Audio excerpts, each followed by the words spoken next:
There comes a moment in every avoidance life, a moment they never expect.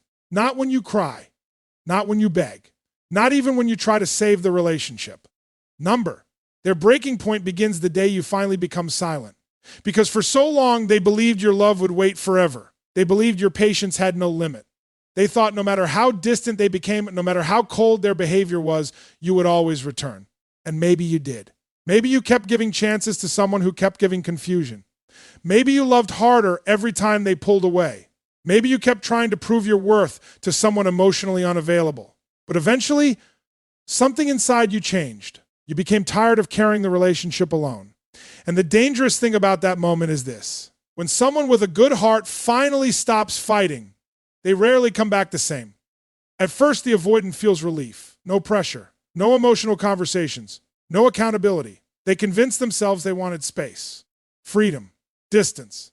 But then something unexpected happens. The silence becomes louder than your words ever were. They wake up and realize nobody is checking on the pushy M anymore. Nobody is waiting. Nobody is trying to fix what they broke. And for the first time, they are alone with themselves. That is the beginning of their breaking point. Because avoidants are experts at running from emotions, but eventually, emotions catch up. And when they finally do, regret hits like a storm. Suddenly they remember your loyalty, your patience, your warmth, the way you stayed even when they gave you reasons to leave. But now your energy is gone. And here is the truth. Most people never understand. An avoidant often does not fully value love while they still have easy access to it. They value it when it disappears. That is why your healing becomes their wake-up call. The stronger you become, the more they feel the loss. The happier you become, the more they question themselves. The more peace you create without them, the more they realize they destroyed something rare. And nothing hurts an avoidant more than realizing they pushed away the one person who truly understood them. Because deep down, many avoidants are not emotionless. They are terrified. Terrified of vulnerability. Terrified of dependence. Terrified of needing someone too deeply. So instead of pushy, leaning into love, they sabotage it. They pull away. They become cold. They disappear emotionally. Not because they feel nothing, but because feeling too much scares them. Yet eventually reality arrives. And reality is brutal. One day they see you smiling again, growing again, living again, without them. And suddenly they understand something they refused to see before. You were not weak for loving deeply. They were weak for being unable to receive it. That realization destroys them internally, because now they must face the damage they caused. Not just to you, but to themselves. They lost someone who genuinely cared, someone who fought for them, someone who saw beyond their walls. And those people are rare. You see, heartbreak changes people, but heartbreak also reveals people. It reveals who values connection and who only values it after it is gone. And this is why you must never beg for love from someone who keeps running from it. You cannot heal someone by destroying yourself. You cannot force emotional maturity onto someone who refuses to face their own wounds. Sometimes the most powerful thing you can do is walk away with dignity, because your absence becomes the lesson T. Pushy. Hey, refuse to learn from your presence. And here is what happens next. The avoidant reaches their emotional breaking point, not because you screamed, not because you chased, not because you tried harder, but because you stopped. You stopped sacrificing your peace. You stopped abandoning yourself. You stopped begging for basic love. And in losing access to you, they finally understand your value. But by then, you may already be gone emotionally. That is the tragedy of avoidance. They often wake up when the connection is already dying. So if your heart has been broken by someone emotionally unavailable, remember this. Their inability to love you correctly was never proof that you are unworthy.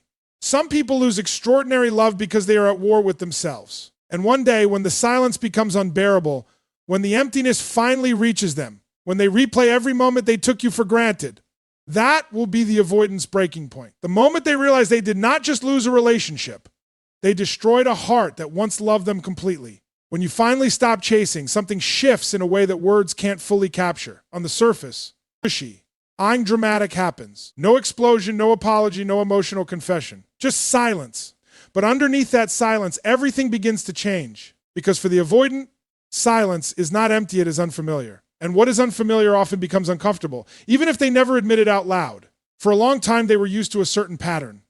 You reaching out, you explaining, you trying to fix what was broken. You being the emotional bridge between two people who were never equally invested in maintaining that bridge. Your presence became predictable, almost assumed. Even when they pulled away, there was a silent belief in their mind that you would still be there somewhere in the background, waiting, hoping, available. That assumption gave them space to disconnect without fully facing the consequences of their distance. But silence changes that illusion. The moment you stop reaching out, you remove the safety net they didn't even realize they were standing on. At first, they may not react. In fact, they might even feel a sense of relief. No emotional pressure, no difficult conversations, no expectations they were not ready to meet. Avoidants often confuse this relief with pushy, emotional stability, thinking that distance equals control. But what they don't understand is that relief is not the same as peace. It is often just temporary emotional numbness. As time passes, that silence starts to stretch in ways they didn't anticipate. Days pass without your message. No check-in, no reaction, no emotional energy coming toward them. And slowly something subtle begins to surface. Not immediately as regret, but as awareness. They start noticing the absence of what used to be constant. And the human mind is not designed to ignore absence from someone who once mattered deeply. At first, they try to rationalize it. They tell themselves you are busy, that you moved on quickly, that you are just giving them space like they asked for. But underneath those thoughts, there is a quiet disturbance forming, because deep down they know the dynamic has changed. You are no longer emotionally available on demand. You are no longer orbiting around their unpredictability. And that shift creates a kind of emotional uncertainty they are not comfortable sitting with. What makes this silence powerful is not just the lack of communication, but the absence of emotional access. They pushy, no longer get to feel your care without effort. They no longer receive your understanding without reciprocation. They no longer experience the comfort of your emotional presence without accountability. And when someone has been receiving that kind of unconditional emotional energy for a long time, its sudden removal creates a void they cannot easily label. That void is where reflection begins. Not immediate reflection, not conscious analysis, but emotional echo. Memories start resurfacing in unexpected moments. A conversation they dismissed, a moment they ignored, a feeling they brushed aside. Things that once felt small begin to feel heavier in hindsight. And the silence gives those memories room to grow louder inside their mind. The most powerful part of this shift is that they cannot control it. They cannot reach out and immediately restore the old dynamic without confronting why it changed in the first place. They cannot escape into distraction the same way because your absence is now part of their reality, not just a temporary gap. And even if they try to replace that space with other people or other distractions, the emotional imprint you left does not simply disappear. Silent, pushy, forces them into a position they avoided before. Sitting with the consequences of emotional distance. It removes the comfort of your constant presence and replaces it with questions they didn't want to answer. And those questions slowly begin to change how they see the past, how they see themselves, and eventually how they see what they lost. For a long time, you were not just a partner in their life, you were also the emotional constant they never had to consciously value. Not because you were insignificant, but because consistency has a strange effect on people who struggle with emotional intimacy. When something is always there, always patient, always understanding, it slowly becomes part of the background of their life. And in that background, it stops being actively appreciated, even though it is deeply relied upon. Avoidant patterns often create a distorted perception of emotional availability. When you show up with care, patience, and emotional effort, it doesn't always register as something rare or meaningful in the moment. Instead, it can be subconsciously interpreted as something that will always be there regardless of their behavior. So over time, without even realizing, they begin to operate with an assumption. No matter how distant they become, no matter how inconsistent they act, your presence will remain unchanged. This is where the misunderstanding quietly begins, because your love is not endless patience without boundaries set is emotional investment. But from their perspective, especially when they are avoiding deeper emotional responsibility, that investment starts to look like something automatic, something guaranteed. Something that doesn't require their active participation to maintain. So when they withdraw, they don't immediately fear loss. They feel control. When they ignore messages, when they delay responses, when they create emotional distance, there is often a subconscious belief that the connection is still intact underneath it all, that they can return whenever they want, that the emotional bond is secure enough to survive their absence, that you will absorb the distance and still remain the same emotionally available person when they come back. And because of that belief, they often don't fully consider the emotional cost of their behavior. They don't sit with the idea that repeated withdrawal creates emotional erosion. Pushy. That silence has weight. That inconsistency leaves impact. That love is not just measured in feelings, but in how those feelings are maintained over time through presence and effort. What makes this pattern even more complex is that your responses, your forgiveness, your understanding, and your repeated attempts to reconnect can unintentionally reinforce that belief. Every time you stay after being ignored, every time you explain instead of walking away, every time you choose patience over boundaries, it strengthens their internal assumption that your emotional availability is stable regardless of how they behave. So they continue, not always out of cruelty, but out of emotional avoidance. They pull away when things feel too intense. They disconnect when vulnerability starts to surface. They create distance when closeness begins to feel overwhelming. And each time they do, they expect the foundation to remain intact. They expect the connection to absorb the impact without breaking. But what they fail to understand is that emotional patience is not infinite. It stretches, but it does not remain unchanged. Every moment of neglect, every unanswered effort, every emotional withdrawal adds pushy, sway to the foundation. And over time, that foundation begins to weaken not in obvious dramatic ways, but in subtle emotional shifts. Less excitement, less emotional reach, less willingness to keep bridging the gap alone. The breaking point does not come when you suddenly decide to leave. It builds slowly through accumulated emotional imbalance. But from their perspective, because they were not actively monitoring your emotional state with the same awareness you were giving them, the change feels sudden when it finally becomes visible. One day, your responses are shorter. Your energy is different. Your emotional availability feels reduced. And that contrast creates a shock. Only then does the realization begin to form. Your presence was not unconditional in the way they assumed. It was sustained through your effort. And when that effort begins to fade, the stability they took for granted starts to disappear with it. That is when the assumption they built their behavior on begins to collapse, forcing them to recognize that what they thought was guaranteed was actually being quietly maintained all along. At some point in the emotional distance, something shifts that the pushy, avoidant doesn't immediately understand. It is not loud. It is not dramatic. It doesn't arrive with confrontation or explanation. It arrives in reflection, in memory, in the uncomfortable stillness that follows loss of access. And this is where your pain becomes something they can no longer keep separate from themselves. For a long time, your emotional presence acted like a buffer between them and their own behavior. When they pulled away, you tried to understand. When they became distant, you tried to reconnect. When things broke down, you tried to repair. That constant effort didn't just keep the relationship alive, it also delayed their full confrontation with impact. Because as long as you were still engaging, still responding, still emotionally available in some form, they never had to fully sit with what their actions were doing to you. But when the silence deepens and your emotional energy is no longer accessible in the same way, something changes in their internal experience. The absence of your reaction becomes a mirror. And in that mirror, they start to see not just the relationship, but the emotional consequences of how they behaved inside it. This is where your broken heart, pushy, RT begins to take shape in their awareness not as a single moment, but as a collection of realizations.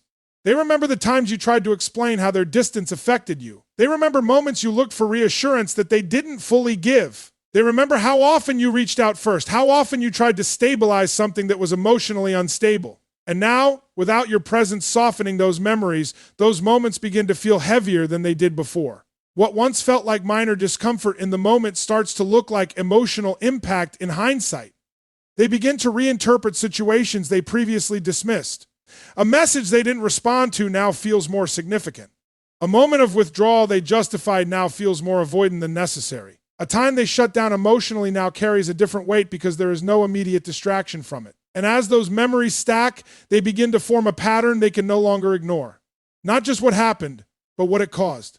The emotional reactions you had, the confusion you experienced, the sadness that they may have indirectly contributed to but didn't fully acknowledge at pushy, the time. This is where your heart, in their perception, stops being an abstract concept and becomes something real they can emotionally trace. The difficult part for them is that they were never forced to fully stay present with your emotional experience while it was happening. Avoidant behavior often creates distance from emotional intensity, both their own and yours. So during the relationship, they might have minimized, rationalized, or compartmentalized your pain as something separate from them, something temporary, something manageable from a distance. But separation removes that psychological distance. Without your active presence, without your emotional buffering, they no longer get to interpret your reactions in real time. They only have memory. And memory is often more honest when it is no longer being influenced by immediate defense mechanisms. So what begins to surface is a clearer picture of emotional cause and effect. This is where the mirror becomes unavoidable, because it is no longer just about how they felt in the relationship. It becomes about how you felt because of the relationship dynamic they contributed to. And that shift is uncomfortable because it forces pushy responsibility into view, not as blame, but as awareness. They start to see that your emotional responses were not random or exaggerated.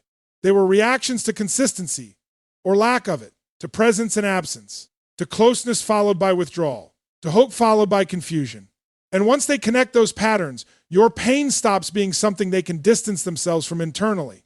Even if they do not express it, even if they do not apologize, even if they try to suppress it again, the awareness remains. Because once someone truly recognizes the emotional footprint they left on another person, it becomes difficult to completely unsee it. And this is where the mirror effect becomes powerful. Your broken heart is no longer just something that exists in the past. It becomes part of their internal narrative about who they were in that relationship. And that narrative slowly begins to influence how they understand not only what they lost, but what they failed to fully recognize while it was still in their hands. Distance has a way of doing something emotional closeness often prevents. It removes distraction. When two people are still in contact, still exchanging words, still pushy, orbiting each other in some way, the mind stays busy reacting, defending, explaining, or adjusting. But when that connection fades into silence, the emotional noise begins to settle. And in that settling, awareness starts to rise. For an avoidant, this stage is often delayed because during the relationship, distance is their coping mechanism. When emotions get too intense, they pull away. When things feel overwhelming, they disconnect. So in real time, they rarely sit with the full emotional weight of consequences. There is always something in motion to avoid stillness. But when the relationship ends or emotional access is lost, the usual escape routes don't function the same way anymore. There is no active conversation to step away from, no immediate tension to diffuse by withdrawing. Just space. And in that space, something begins to surface slowly. At first, they interpret that space as relief. Less emotional demand, less pressure, less intensity. But relief is only the surface layer. Underneath it, the mind begins to process what it previously avoided processing in full depth. And what starts to emerge is not just memory of the relationship, but emotional sequencing, how things unfolded over time, how distance was used, how effort was received or not received, and how patterns repeated without resolution. This is where regret begins to form, not as an immediate emotional explosion, but as gradual recognition. They start to revisit moments they previously moved past quickly. A conversation they ended too early. A moment they withdrew when they could have stayed present. A situation where they prioritized emotional distance over emotional engagement. Individually, these moments may have seemed small at the time, but distance connects them into a pattern, and patterns are harder to dismiss. As time continues, the absence of your presence becomes more noticeable in unexpected ways. It is not just missing conversations or routines. It is missing emotional familiarity. The way you responded, the way you tried to understand, the way you stayed consistent even when things were unclear. That familiarity, once taken for granted, becomes something the mind starts to compare against the present silence. And comparison is where regret begins to deepen, because now every current moment of emptiness carries contrast. They remember how things felt when you were still employed. Pushy, oceanally reachable. Even if the relationship was imperfect, there was still connection. There was still engagement. There was still emotional activity. But now that activity is gone, and what remains is stillness that feels different from the distance they used to create during the relationship. This stillness is not controlled. It is final. And that difference matters internally, even if they don't express it outwardly. Regret grows strongest when the mind starts linking emotional loss to behavioral choices. They begin to understand that certain outcomes were not random, that emotional distance had consequences, that repeated withdrawal contributed to erosion, that avoidance created gaps that were never fully repaired. And those realizations do not come all at once, they come in fragments, often triggered by reminders, memories, or emotional contrasts in daily life. What makes this stage powerful is that it cannot be reversed by immediate action. They cannot simply send a message and return everything to how it was before. Because even if communication restarts, awareness has already changed. They now know there was a cost to their emotional patterns. And that knowledge lingers everywhere. Pushy. Then in attempts to reconnect. Distance, therefore, does something unavoidable. It turns emotional behavior into reflection. And reflection, once it deepens, begins to reshape understanding. They no longer just remember the relationship as something that ended. They begin to understand it as something that changed over time due to choices, reactions, and emotional avoidance. And in that understanding, regret quietly takes root, not always loud, not always expressed, but present in the way they think about what was lost and how it was lost. Healing is not a loud process. It doesn't announce itself, and it doesn't wait for anyone's permission. It begins quietly, often in the moments when you decide you can no longer stay emotionally stuck in what hurt you.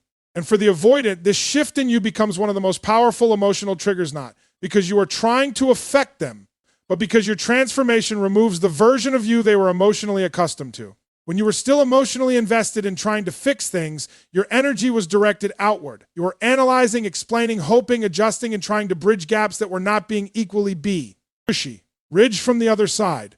That version of you, even in pain, was still engaged, still emotionally present, still orbiting the possibility of reconnection. And from their perspective, that created a certain psychological comfort, even if they didn't consciously acknowledge it. But healing changes that direction completely. At first, it may look like distance, fewer messages, less emotional reactivity, reduced attempts to reconnect. But over time, it becomes something deeper than distance that becomes independence. And independence is something avoidants are not indifferent to. In fact, it often unsettles them in ways they don't immediately understand because it removes the emotional predictability they once relied on. As you begin to heal, your focus slowly shifts back to yourself. Your energy is no longer being spent trying to decode their behavior or repair emotional inconsistency. Instead, it starts to rebuild your internal world. Your routines, your confidence, your sense of direction, your emotional balance. And this rebuilding process creates visible and invisible changes in how you show up, even if no direct conversation is happening.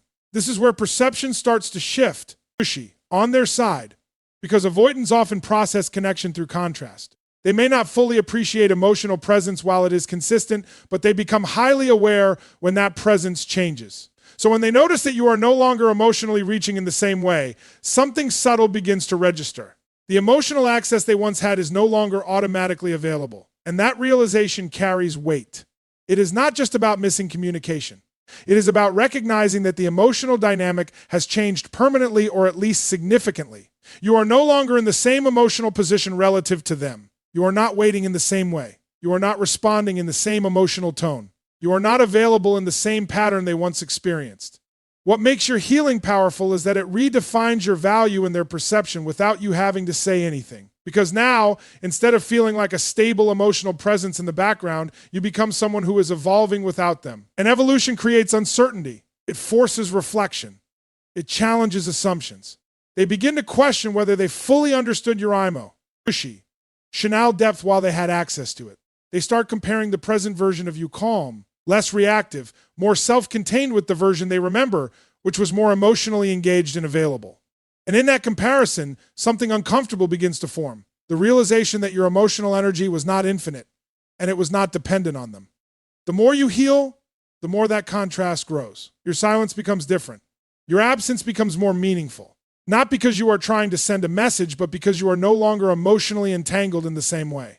And this shift changes the emotional weight of your presence in their mind. At a deeper level, healing represents something they did not fully expect, the loss of emotional influence. Not control, but influence. The ability your presence once had to stabilize, soften, or reconnect emotional tension. When that influence fades, they are left with clarity they didn't have before. Clarity about what your presence actually provided emotionally. And that clarity often arrives too late to be acted on in the same way. Because by the time your healing becomes visible in your energy, you are no low, anger in the same emotional space that once tolerated inconsistency. You are no longer negotiating your worth in the same internal way. You are no longer emotionally waiting in the same direction. And that is what makes your healing so powerful in their awareness. It doesn't chase them. It doesn't demand them. It simply replaces the emotional version of you they once knew with someone who is no longer anchored to the same pain. The avoidance breaking point rarely arrives in the moment they lose you. It arrives later, when life stops distracting them from what that loss actually means. Because in the beginning, after the separation or emotional disconnection, there is often a strange sense of relief. Space feels lighter. No emotional pressure, no expectations, no difficult conversations waiting to be had. And for someone who is used to avoiding emotional intensity, that relief can feel like control, like stability, like they made the right decision. But relief is not the same as resolution. As time passes, that initial emotional numbness begins to fade. And what replaces it is not peace, it is awareness. The kind of awareness that does not come from external pressure, but from internal. Pushy. Emptiness slowly becoming noticeable. Life continues as usual on the surface, but something underneath begins to shift. The absence of your presence stops being just a fact and starts becoming an emotional experience. They start noticing moments that feel different now. Situations where they would have normally reached out to you. Times when they would have shared something, even casually. Small emotional impulses that used to have a natural destination suddenly have nowhere to go. And at first, these moments are easy to ignore. They are brushed off as habit, routine, or coincidence. But repetition changes perception. The breaking point begins forming when those small moments accumulate into emotional contrast. They remember how accessible you were emotionally. Not just your presence, but your responsiveness, your willingness to engage, your ability to stay emotionally consistent even when things were unclear.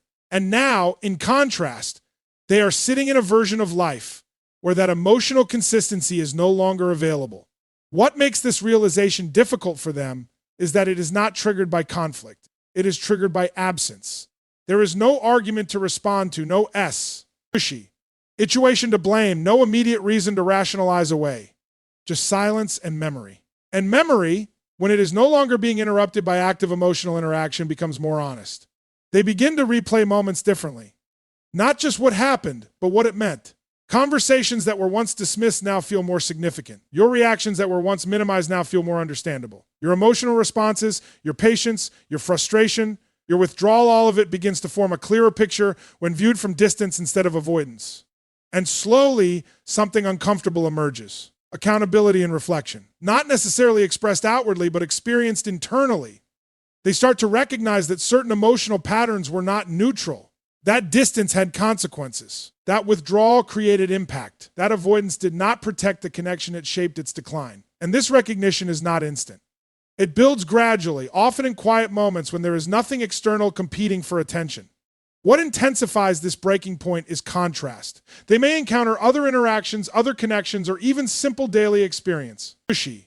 That highlight emotional difference.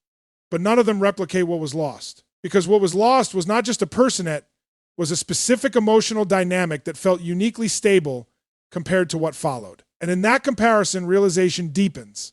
You are not just someone from their past. You become the standard they didn't recognize while they had it. The emotional reference point they now measure absence against. The breaking point is not always dramatic. Sometimes it shows up as a quiet discomfort they cannot fully explain. A sense of unfinished emotional business. A recurring thought they cannot completely dismiss. A feeling that something important was not fully understood while it was still accessible. And the most difficult part of this stage is timing. Because by the time this awareness fully develops, the emotional version of you that was available in that past dynamic is no longer the same. You have already begun to detach, heal, or move forward in your own way. So even if realization arrives, it does not always arrive with a clear path back. That is why it becomes a breaking point rather than a turning point. Because it doesn't just reveal what was lost, it reveals. Pushy. Feels that the loss is already in motion emotionally and cannot be undone in the same form it once existed. In the end, what this journey reveals is not just the behavior of an avoidant person, but the emotional truth behind disconnection, distance, and delayed understanding. When someone pulls away repeatedly, avoids emotional responsibility, or assumes that love will remain unchanged regardless of effort, it creates an imbalance that slowly reshapes the entire relationship. And while it may not be visible in the beginning, every moment of neglect, every emotional withdrawal, and every unanswered need builds quietly beneath the surface. Love does not disappear instantly, it erodes in silence, in patience, and in the emotional weight of being the only one trying to hold things together. What the avoidant often realizes too late is that emotional distance does not freeze the relationship in time. It transforms it. The person they once took for granted does not remain in the same emotional state forever. Hearts adapt. Minds protect themselves. And souls eventually reach a point where they stop chasing what refuses to meet them halfway. So when silence finally replaces effort, it is no. Pushy. Emptiness said is the result of accumulated emotional exhaustion. And in that silence, the avoidant is forced to see something they avoided while it was still active. The real impact of their absence. This is where awareness becomes unavoidable. Because once the dynamic changes, once the emotional energy is no longer flowing in their direction, they begin to reflect differently. They remember moments they dismissed. They recall emotions they didn't fully engage with. They start to understand that what they thought was patience was actually pain. What they thought was unconditional presence was actually emotional sacrifice. And what they thought would always remain available has now moved into distance, healing, and self-preservation. But the most powerful truth in this entire process is that realization often arrives after transformation has already begun on the other side. The person who once tried to hold everything together is no longer in the same emotional position. They are no longer waiting in confusion or emotional uncertainty. They are rebuilding, growing, and reclaiming their inner peace. And this shift changes everything because it means the emotional lesson is no longer pushy. Are being delivered through pursuit, it is being delivered through absence. So the final understanding is simple but profound. Love that is not nurtured cannot survive in its original form, and emotional neglect always creates consequences, even if they are delayed. The breaking point is not just theirs, that is the moment truth becomes clear on both sides. One realizes what they lost. The other realizes what they no longer need to chase. And in that separation of awareness, both people are changed forever in different ways. Thank you for being here and staying with this message until the end. If this resonated with you, take it as a reminder that your emotional peace matters more than any uncertain connection. Never lose yourself trying to hold on to someone who keeps letting go. Take care of your heart, value your healing, and choose relationships that choose you back with the same effort and intention. Goodbye, and may you find clarity, strength, and peace in everything that comes next.